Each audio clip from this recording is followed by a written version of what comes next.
Lucas Grant could hear the hum of the skyscraper long before anyone else noticed something was wrong. It was a winter morning in Manhattan, the kind where the sunlight glinted off steel and glass like ice. He was alone in the executive lounge, the aroma of fresh coffee curling in the warm air, when a sharp voice cut through the quiet. The CEO, Alexandra Pierce, stood in the doorway, heels striking the polished floor like a countdown. Within minutes, she ordered security to escort him out. By the time Lucas reached the elevator, his 9-year-old daughter's quiet words to her had already left a mark she could not shake. What she did not know was that she had just fired the only person who could save her building. And she would find out sooner than she ever expected. Welcome to today's story. A journey filled with emotions, unexpected turns, and lessons worth keeping. If you enjoy stories that touch the heart and make you think, please subscribe and give this video a thumbs up. Now, let us begin. The morning had started quietly for Lucas Grant. He had been working at Ardent Tower for nearly a decade, moving through its hidden corridors and mechanical rooms like they were part of his own home.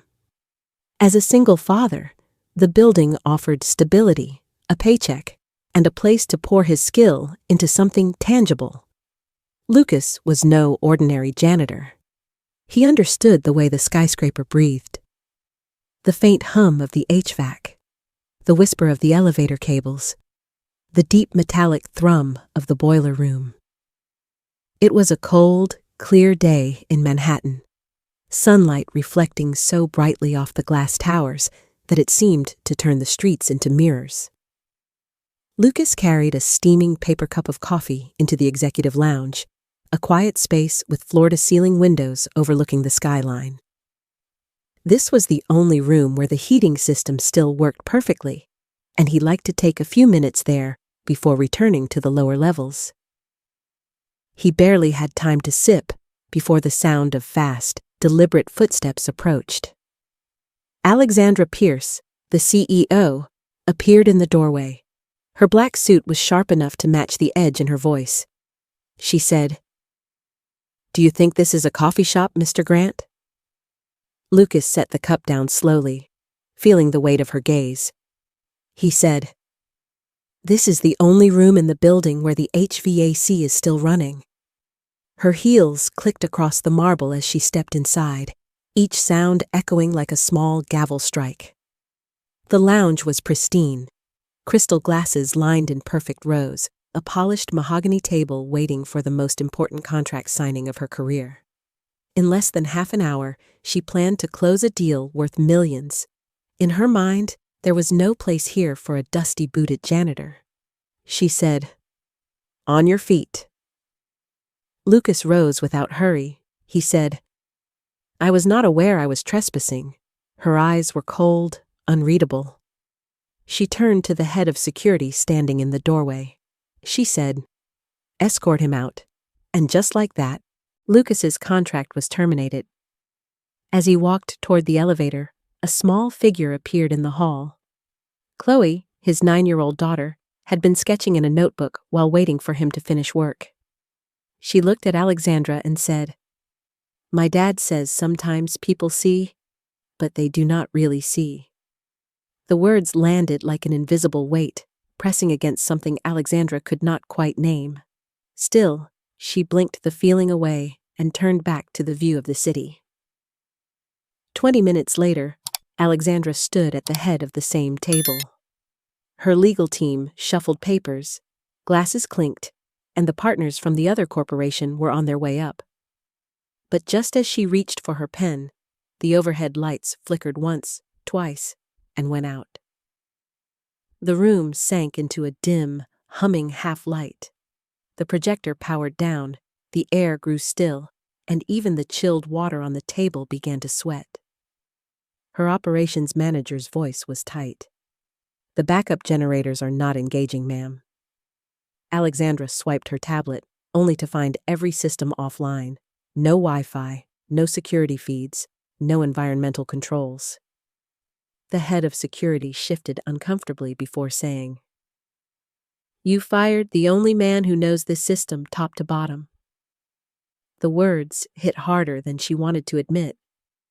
Half the blueprints for the building were not even digitized, and if this blackout was what he thought it was, they needed Lucas.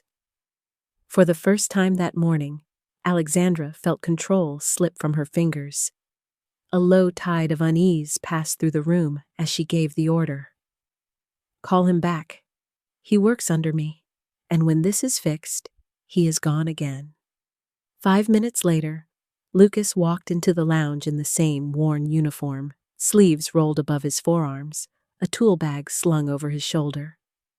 Chloe trailed behind him, her sketch pad tucked under her arm. Alexandra said, "You have 20 minutes." Lucas replied, 10 will do.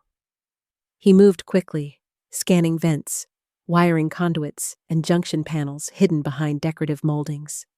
The faint smell of ozone hung in the air as he knelt by a baseboard and spoke almost to himself.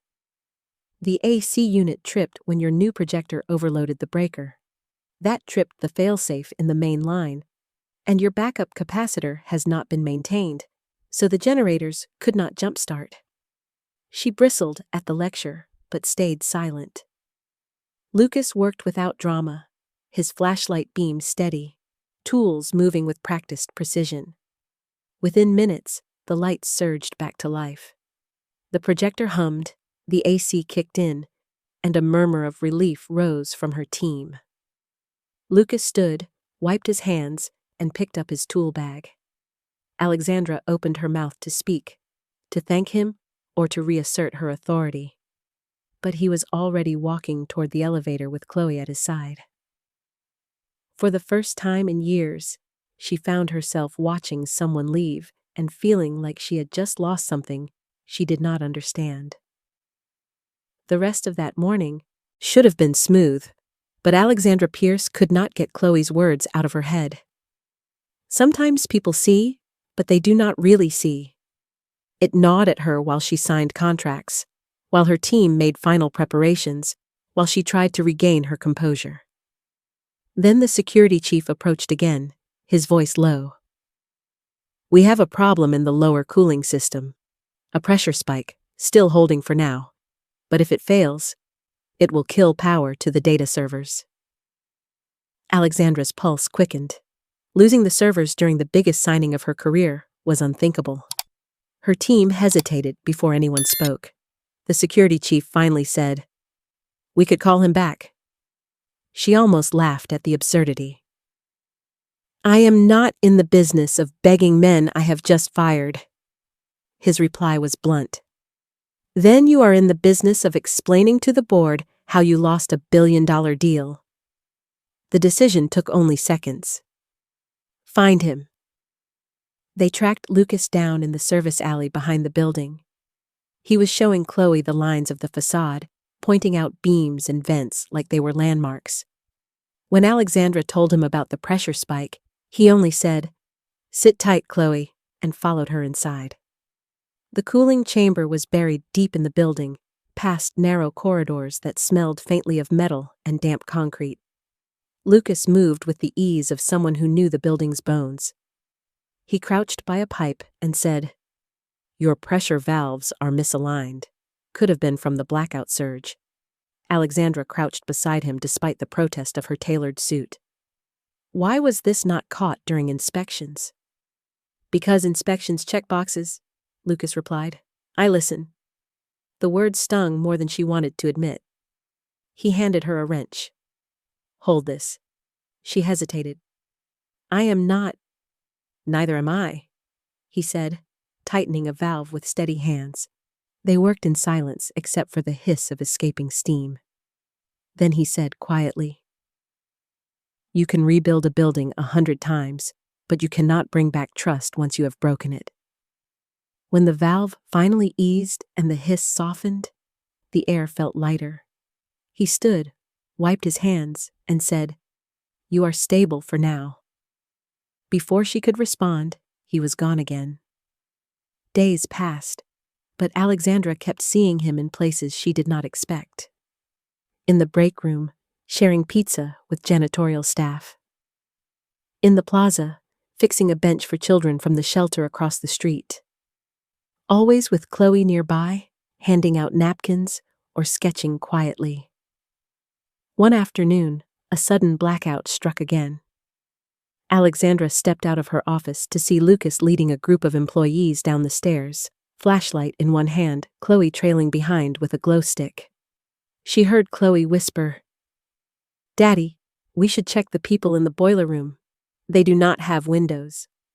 Lucas nodded. "That is why we start there." The next morning, Alexandra found him in the maintenance corridor. Chloe showed her a drawing. Ardent Tower standing tall under a blue sky, a man in a work shirt holding a wrench in one hand and a heart in the other. She said, "That is Daddy. He keeps the building alive, and the heart is for everybody inside." Later that week, the tension between them returned in a board meeting.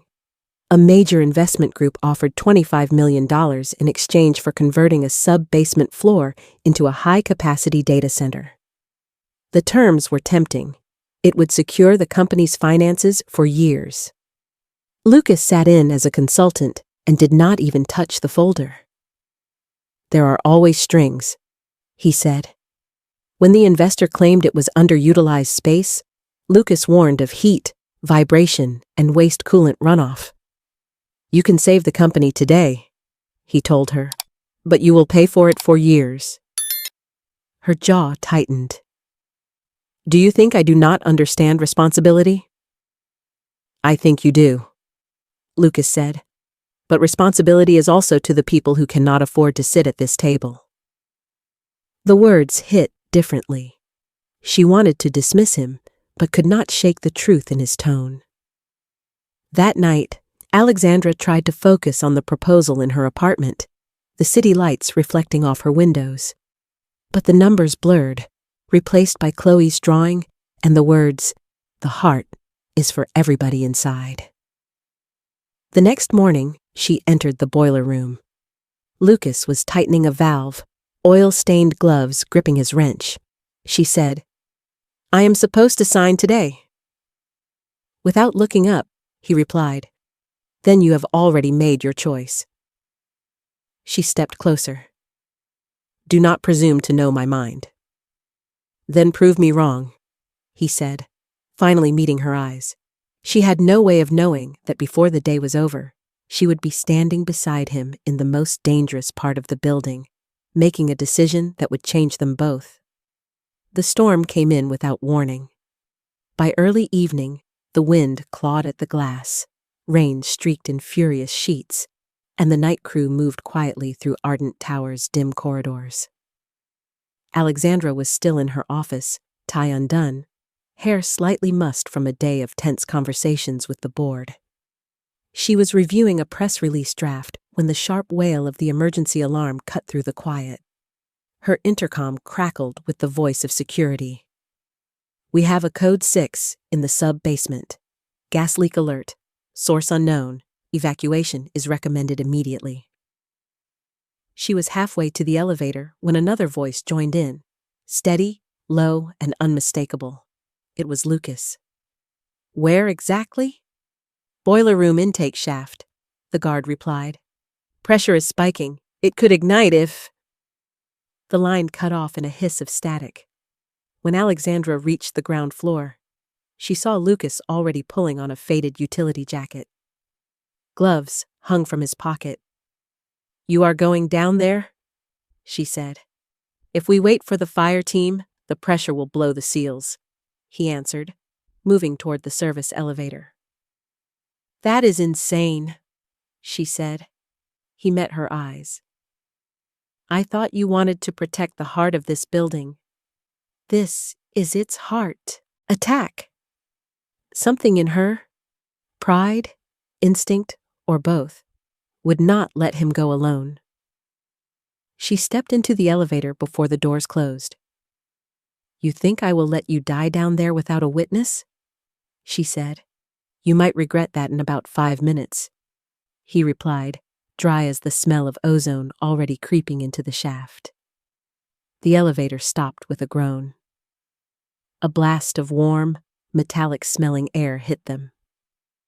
The sub-basement glowed under emergency red lights, shadows stretching like skeletal fingers across the walls. "Stay close," Lucas said, grabbing a heavy wrench from the tool bench. They moved past massive water tanks and humming ducts. The hiss of escaping gas grew louder. "Lose the shoes?" he said suddenly, without looking back. "Excuse me?" she replied. "They will slow you down. If we need to run—" Before he finished, she stepped out of her heels.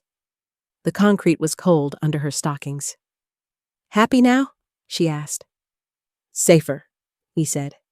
In the boiler intake, the air shimmered with a fine mist. A single large valve trembled under the force of escaping pressure. "It is corroded," Lucas said. "If I can close it halfway, the pressure will drop enough to seal the leak manually." "And if you cannot?" she asked. "Then you run." "No," she said firmly. "You do not get to make that decision alone." For a moment, neither moved. Then he handed her a flashlight. "When I say now, shine it on the gauge. I need to see the pressure drop." Lucas braced himself, muscles taut, and began to turn the valve. The metal groaned in protest, the hiss of gas growing sharper. "Now!" he barked. She lit the gauge. The needle trembled, then began to crawl downward. Almost there. A pipe overhead rattled violently. A seam split with a sharp crack, sending a white cloud blasting toward them. Alexandra coughed, eyes watering. "Keep the light steady," he shouted over the noise. Finally, with a grinding squeal, the valve locked into place. The hiss softened to a whisper. Lucas tore a strip of industrial tape from his jacket pocket and sealed the secondary leak in quick, practiced moves. "We are good for now," he said, breathing hard. They stood there in the dim red glow, their breathing heavy, the smell of metal thick in the air. "You could have told me to stay upstairs," she said. "I did," he answered. "I did not listen." Something unspoken passed between them. Respect forged in danger. As they made their way back to the elevator, the building's systems hummed back to life. The warm, familiar glow replaced the emergency red. "Do you think anyone will know what happened tonight?" she asked. "Probably not," Lucas said. "That is the thing about this job. If you do it right, nobody notices, but they are safer because of it." Back in the lobby, the rain outside had softened to a steady drizzle. Alexandra glanced at him. "Thank you." He only nodded, as if that single word was enough. She went home that night unable to sleep. The hiss of gas, the heat of the boiler room, and Lucas's calm voice kept replaying in her mind. By morning, her decision was made. She entered the boardroom and set the investment folder on the table without opening it. "I cannot in good conscience recommend this deal," she said.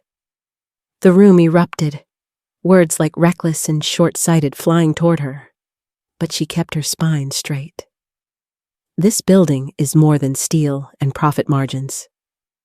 What happened last night was a warning.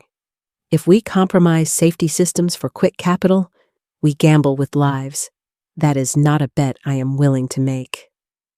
From the corner of her eye, she saw Lucas leaning in the doorway, silent, just listening.